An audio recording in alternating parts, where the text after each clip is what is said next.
IBS symptoms have actual identifiable root causes. And having worked with thousands of IBS clients, here are the 3 most common root causes that we see. My name is Bella, and I'm a functional nutritionist and founder of the Functional Gut Health Clinic, where we help clients overcome GI symptoms and take back control of their gut health. Back in 2011, I got an IBS diagnosis, and it's a terrible diagnosis to have because it basically means I'm not sure why you have terrible gut symptoms and we have no explanation for them, so here are some antidepressants and some laxatives and you're good to go. It hurts to get this label when you want something that is real, that you can fix. It took 3 years, but I eventually learned that there was something real and that it could be fixed. And the day I realized that my IBS diagnosis was being caused by things that could actually be tested for and then addressed, it was literally the day that my whole life changed.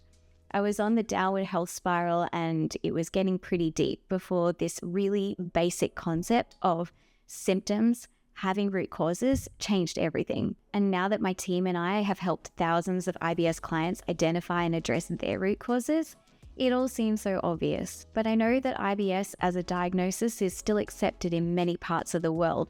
And so I'm passionate about sharing what I know so that anyone who has been given an IBS diagnosis can actually feel empowered to go and find their root causes, of which there are many, and some are more common than others. With that said, here are the 3 most common root causes for IBS symptoms that we see every day in our clinic. If you've ever eaten a dodgy prawn in a 5-star seafood restaurant on Zanzibar Island that led to 3 days of diarrhea and vomiting, and then another 5 years of an IBS health spiral, then like me, you're already familiar with the first and most common IBS root cause, gut infections.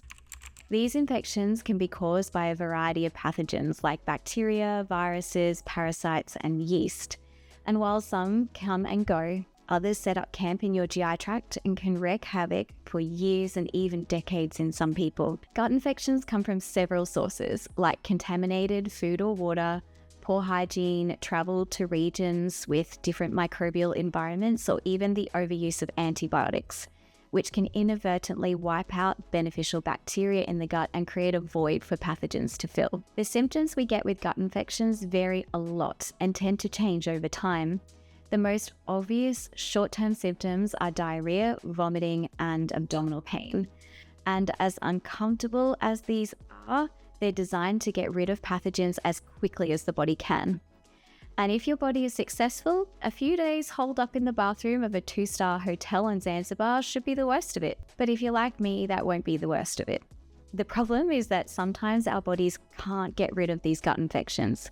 They become chronic, and this is where a different set of symptoms can emerge. Now you start to struggle with fatigue and bloating and nausea and constipation and unexplained weight gain and even brain symptoms like anxiety, just to name a few. And as these symptoms become more disconnected from the original episode, it can be difficult for people to connect the dots. So if it's been 3 years since you had food poisoning in Africa and you're not sure why you're feeling constipated and bloated after every single meal, the link between the two likely exists, and you can actually get to the root cause or causes and identify why you're feeling the way you do. Our GI tract is made up of tons of bacteria and other organisms we call the gut microbiome. Recent research has showed that it basically controls a lot about who we are and our health. And for our gut microbiome to work properly, it needs to maintain the right amount and balance of different types of microbes in the right places. When we get an imbalance of beneficial and harmful microbes in the gut, we call this a gut dysbiosis. This is obviously a broad term and can encompass a whole range of different imbalances. Some are more serious than others. The most common and well understood form of gut dysbiosis is small intestinal bacterial overgrowth, or SIBO. SIBO is a form of dysbiosis where bacteria we expect to see more commonly in the large intestine overgrows in the small intestine where they normally exist in much smaller numbers. Here, those bacteria do 2 key things that cause problems. They ferment foods more rapidly, and they produce lots of gas, and then they release LPS, or lipopolysaccharides, which are bacterial byproducts that can tick off our mast cells and cause visceral hypersensitivity. and both lead to symptoms such as bloating, distension, abdominal pain, nutrient malabsorption, and other IBS type symptoms. Some researchers believe that up to 80% of diagnosed IBS cases may actually be caused by some form of SIBO, and because it's a root cause that itself has many root causes, one of which is post-infectious IBS, aka the first root cause we discussed, you can see why for many people, SIBO goes hand in hand with chronic gut infections. This was certainly the case for me, and why my belly was always so bloated that once I had this lovely 90-year-old lady with a walking stick offer me her seat on a metro in Barcelona. And no ma'am, I'm not pregnant, I just have SIBO and I had too many patatas bravas for lunch. Beyond the gut, dysbiosis can contribute to more systemic issues such as fatigue, joint pain, skin conditions, and mood disorders. It just shows the impact that gut health has on the whole body. Our gut lining is naturally permeable to allow nutrients to pass through and be absorbed into our body. For many of our clients, it's become damaged, allowing undigested food particles, toxic waste products, and bacteria to leak through the intestines.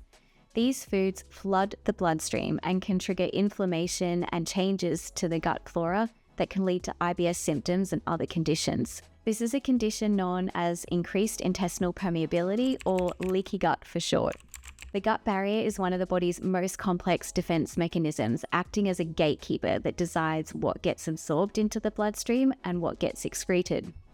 This barrier can be compromised by things like an inflammatory diet, chronic stress, toxin exposure, and bacterial imbalances. When the integrity of this barrier is compromised and these undigested food particles and toxins leak through, it can trigger our immune system.